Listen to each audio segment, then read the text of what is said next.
Hi friends, today I'm going to talk about volcanoes.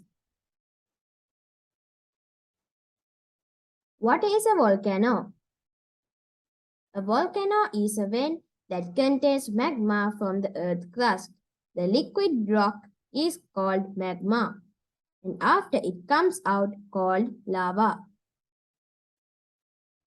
Let's see, how does a volcano erupt? The molten rock stored in the magma chamber rises through the crater pipe pockets. As it travels up the main vent, gases expand and water becomes steam, create pressure.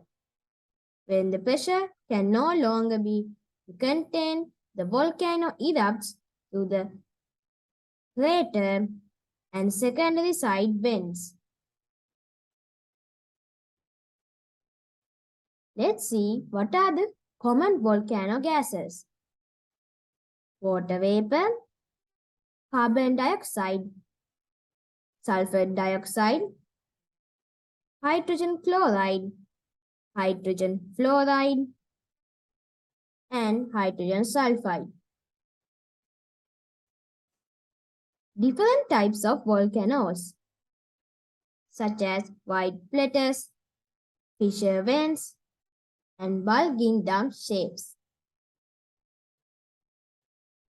Places volcanoes can be seen under the ocean, under ice caps, and on land.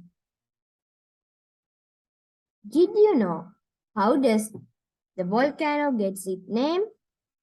From the fire of god Vulcan. Thank you.